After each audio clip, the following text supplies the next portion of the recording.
सच्चे प्यार की खातिर प्याली ने वरुण का प्यार ठुकराकर शादीशुदा कैरब का हाथ थामा, लेकिन धोखा खाकर फिर लौटना पड़ा। सर, ये लंच टाइम है और आप काफ़ी पी रहे हैं। वैसे भी सुबह से ये 5वां कप है, आपको पता है ना। इतना कैफीन। प्याली की बात पूरी होने से पहले ही कैरब बोल पड़ा। सॉरी प्याली, दरअसल मुझे बाहर का खाना सूट नहीं होता और मेड अक्सर लेट हो जाती है, बस इसलिए। सर, आज पड़ोस वाली दीदी आलू के पराठे और गाजर का हलवा दे गई। मैं सुबह ही खा आई। चीट डे हो गया। कटोरी भर हलवा भी तो कल तक की फुर्सत है। सोच रही थी अपना टिफिन किसी को दे दूं, अगर आप माइंड न करें तो। अरे कौन कमबख्त आलू के पराठे और गाजर के हलवे के डेडली कॉम्बो को मना कर सकता है। तुम्हारी तो मजबूरी है, पर लगता है आज मेरी किस्मत अच्छी है। कैरब चहका, किस्मत तो आज मेरी अच्छी है। प्याली मन ही मन मुस्कुराई। वरुण जो उसकी तरफ अपना टिफिन लेकर बढ़ ही रहा था, उसे बॉस के केबिन में जाता देख उदास होकर वापस चला गया। वह पहले दिन से ही प्याली के प्यार में पड़ चुका था।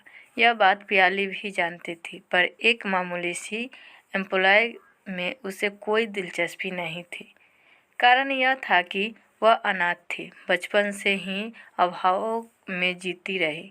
उसे किसी ने गोद भी नहीं लिया।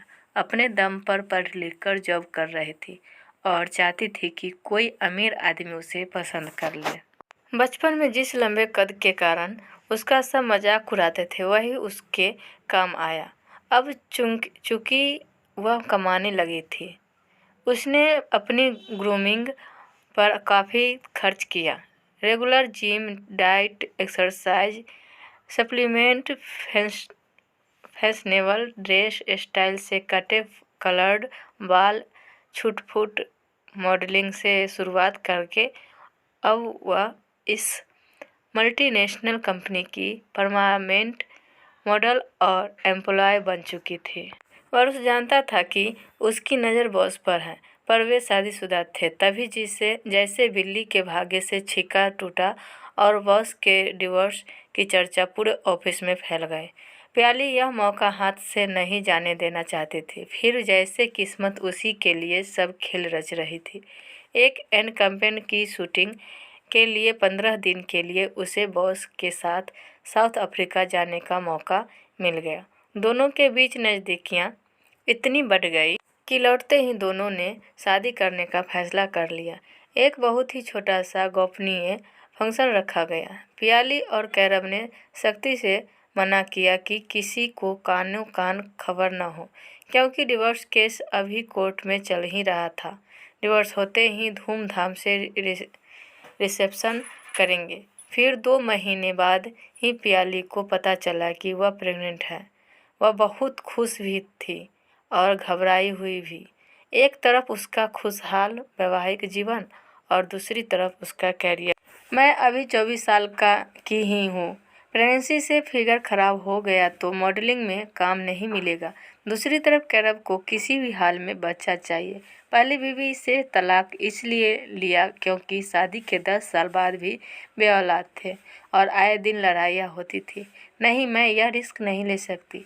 बच्चे से हमारा रिश्ता भी मजबूत होगा और कैरब के पास इतना पैसा है कि मैं पूरी ज़िंदगी काम करके भी नहीं कमा पाती। उसने बच्चे को जन्म देने का फैसला कर लिया। कैरब तो खुशी से पागल हो गए। आनन फानन में उसने प्याली की जॉब छुड़वा दी और शिमला की खूबसूरत लोकेशन में उसे अपार्टमेंट खरीद कर दे दिया। प्याली को अपनी किस्मत पर भरोसा नहीं हो रहा था। उसका हर सपना पूरा हो गया था। बेहद अमीर, बेहद हैंडसम और बेहद चाहने वाला पति और दुनिया का सबसे सुंदर बच्चा, जिसको तीखे नैन नक्श अपने पिता से और घने रेशमी बाल दुधिया रंगत अपनी माँ से मिलती थी। वह हवाओं में उड़ रही थी। आज प्रोटीन शेक पीने का मन नहीं है कैरब प्लीज। प्याली ने कैरब के हाथ में गिलास देखकर बुरा सा मुंह बनाया। यह बस प्रोटीन शेक नहीं है, इसमें सभी सप्लीमेंट्स और जेब्रोस्टाइफिडिंग के लिए बहुत ज़रूरी है। तुम जानती हो ना। कैरब ने प्यार से उसके सिर पर हाथ फेरा और बच्चों की तरफ पुचकारते हुए उसे गिलास थमा दिया। उसका फ़ोन बार बार वाइब्रेट हो रहा था। झुंझलाकर वह बालकनी में गया। वह किसी से उसकी बहुत देर बहस चली। मौके का फ़ायदा उठाकर प्याली ने चुपके से गिलास सिंक में उड़ेल दिया और आंखें बंद करके सोने की एक्टिंग करने लगी। करीब आधे घंटे बाद कैरब अंदर आया। प्याली सोच रही थी कि जब वह उसने कंबल ओढ़ाकर गुड नाइट किस करेगा तभी वह उसे बाहों में जकड़ लेगी। तभी उसे किसी औरत की आवाज़ सुनाई दी। वह चौंक कर उठने वाली थी, पर पता नहीं क्यों उसने सोने की एक्टिंग करते रहने का सोचा। तुमको समझा समझा कर थक गया हूँ श्रेया, तुम्हारा उतावलापन सब गड़बड़ कर देगा। कैरब सुझलाया हुआ था। श्रेया यह ना सुनकर प्याली के कान खड़े हो गए। यह तो कैरब की पहली पत्नी है जिसे डिवोर्स हो चुका। अब क्या और पैसे ऐंठन आए हैं। ओह मेरा उतलापन तुम्हें अंदाजा भी है। साल भर से अपने पति को किसी दूसरी औरत के साथ रहते देखकर कैसा लगता है। कहीं ऐसा तो नहीं कि मुझसे मन भर गया है और इस नई नवेली कली में ज़्यादा रस आ रहा है। पर भूलो मत, मैं श्रेया चोपड़ा हूँ। जो भी तुम्हारे पास है सब मेरा है। तुम्हें चुटकियों में बर्बाद कर सकती हूँ। श्रेया फुफकार रही थी। देखा तुमने, मैंने कहा था ना यही सब होगा। लेकिन वह तुम ही थी जो मानने की तैयार नहीं थी। मैंने कहा था सरोगेसी करवा लेते हैं। तुम्ही ने कहा कि जमाने भर की कानूनी उलझने में पड़ने से अच्छा है कि मैं इससे शादी का नाटक कर लूं।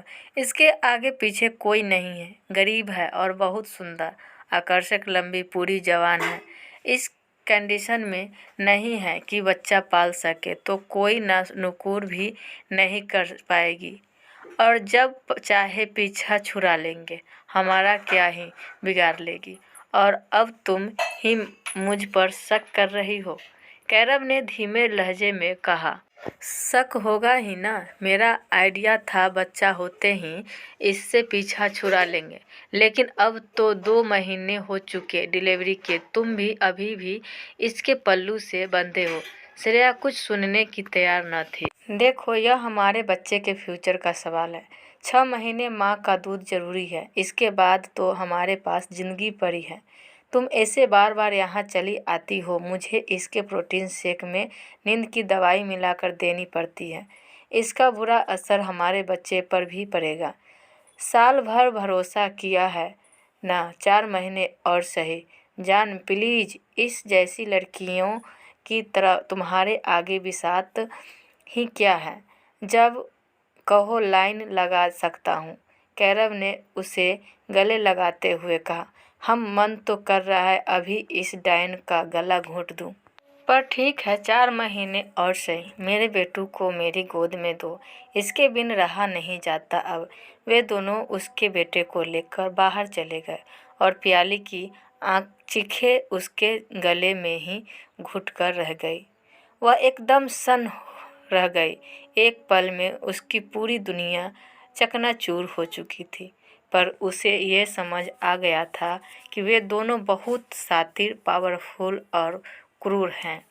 उसका कोई भी गलत कदम उसकी जान ले सकता है और उसके बेटे को हमेशा के लिए उससे दूर ले जा सकता है। रोते रोते कब उसकी आंख लग गई उसे पता ही न चला। निराशा के उन पलों में उसके सामने सिर्फ वरुण का चेहरा ही आया। बस वही था जिस पर वह भरोसा कर सकती थी। शर्मिंदगी ने उसे आ घेरा। अगले दिन उसने वरुण का नंबर डायल किया। वह तो खुशी से निहाल हो गया। बस उसी को प्याली की चिंता थी कि वह बिन बताए कहाँ चली गई। हाँ, सारी सूरते हाल जानकर उसे समझ नहीं आ रहा था कि वह क्या कहे। वह चाहता था कि कैरब और श्रेया को कानून सजा मिले, पर उनके पैसे और रुतबे की ताकत को वह समझता था। सुनो प्याली, अभी भी बहुत देर नहीं हुई।